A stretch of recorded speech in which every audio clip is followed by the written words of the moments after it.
크로스핏 박스 고를 때 다들 이렇게 시작하잖아요. 집 근처에 있는 데로 가면 되지 뭐. 솔직히 틀린 말은 아니에요. 거리가 멀면 결국 안 가게 되고, 안 가면 또 아무 의미가 없으니까요. 저도 거리가 주는 가중치 무시 못한다고 생각해요. 근데 저 주변에 이런 분들 꽤 봤어요. 집 바로 앞에 있는 박스 등록했는데 한 달 만에 그만둔 분, 또 처음엔 열심히 다니다가 어느 순간부터 발길이 뚝 끊겼는데 이유를 물어보면 대부분 비슷해요. 수업 시간이 안 맞아서, 코치가 좀 별로였어서, 분위기가 나랑 안 맞더라고. 가깝다는 이유 하나로 등록했다가 정작 그것 말고 아무것도 안 맞았던 거예요. 반대로 집에서 20분 거리인데 3년째 꾸준히 다니는 분도 있어요. 이유가 뭐냐고 물어봤더니 딱 한마디 하더라고요. 거기가 재밌어서요. 결국 꾸준히 다니게 만드는 건 거리뿐만이 아니에요. 오늘 이 영상 끝까지 보시면 박스 등록하기 전에 반드시 확인해야 할 것들, 그리고 많은 분들이 놓치고 후회하는 것들을 전부 짚어드릴게요. 처음 크로스핏 시작하는 분들한테는 특히 도움이 될 겁니다. 그러면 크로스핏 박스 고를 때 체크해야 할 6가지 지금 알아보겠습니다. 첫 번째, 시간표부터 확인하세요.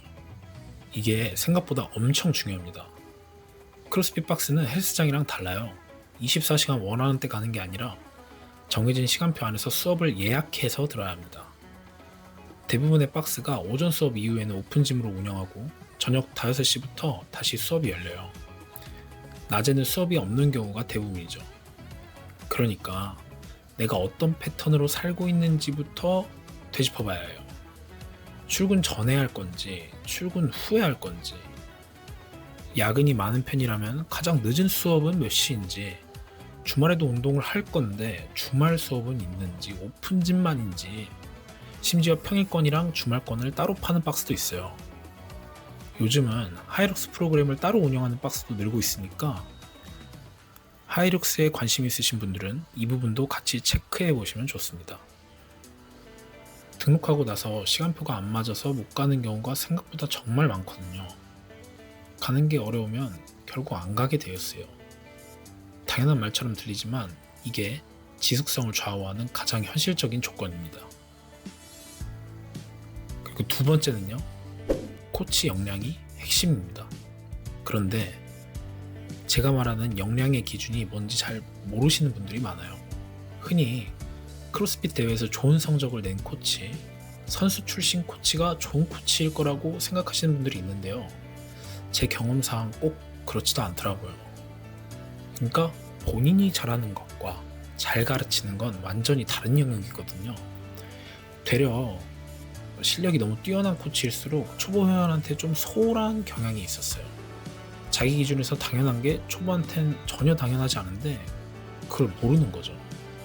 그럼 도대체 뭘 봐야 하냐?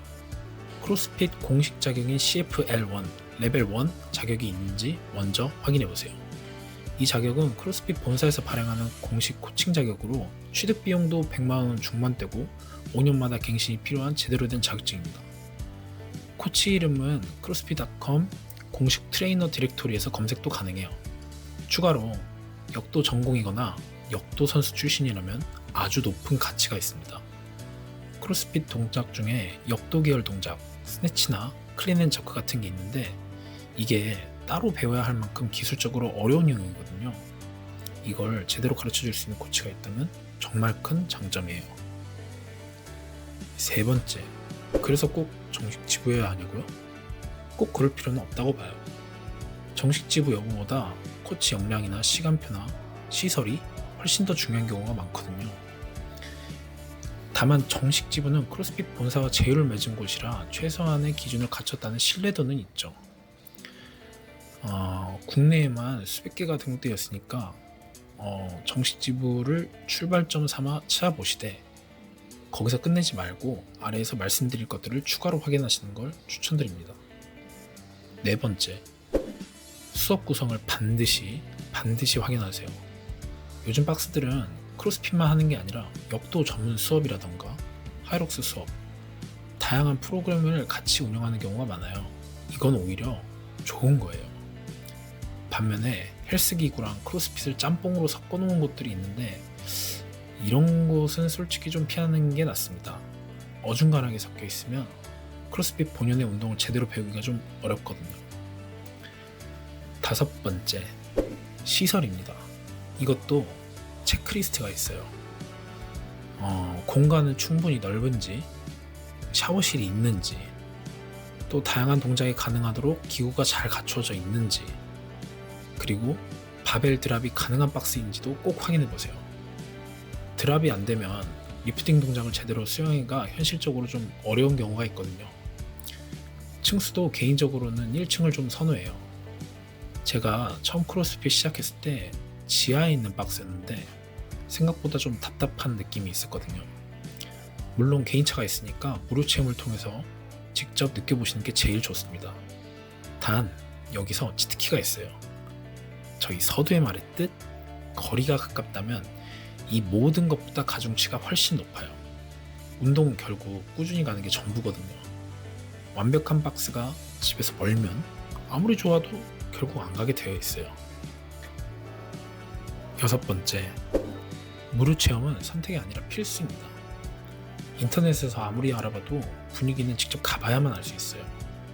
수업이 나한테 재미있는지, 재미를 붙일 수 있을 것 같은지, 이거는 해봐야만 아는 거거든요. 체험할 때 강도가 어렵다고 겁먹지 마세요. 강도는 맞춰 나가면 됩니다. 키워 나가는 거예요. 그보다 중요한 건 따로 있어요. 체험하면서 코치가 나한테 신경을 써주는지를 봐야 돼요. 초보인 내 수준에 맞게 무게나 와드 내용을 조정을 잘 해주는지, 동작 하나하나 설명해주고 교정을 해주는지, 또는 와드 시작 전에 오늘 동작들에 대해서 충분히 설명하고 시범 보여주는지, 이게 안 되는 박스라면 굳이 거기 등록할 필요가 없습니다. 이 관점에서 보면 아까 얘기한 것처럼 화려한 경력의 코치가 오히려 이 부분에서는 부족한 경우가 있어요. 본인이 너무 잘하면 초보의 눈높이를 잃어버리게 되거든요. 가르치는 건 공감의 영역이기도 해요. 자, 정리하자면 박스를 고를 때 가장 먼저 볼 건 이겁니다. 내 생활 패턴과 시간표가 맞는지, 코치가 제대로 가르쳐 주는지, 무료 체험에서 분위기가 나와 맞는지, 그리고 집에서 가깝다면 솔직히 그게 최고의 박스이긴 합니다. 완벽한 곳을 찾으려다가 아무 데도 못 가는 것보다는 일단 가서 꾸준히 다니는 게 크로스핏에서는 무조건 이기는 전략이긴 하거든요. 오늘 내용 참고하셔서 본인에게 잘 맞는 박스에서 운동 재미있게 시작하시길 바라겠습니다. 내용이 좋았다면 좋아요와 구독 한번 부탁드릴게요. 고맙습니다.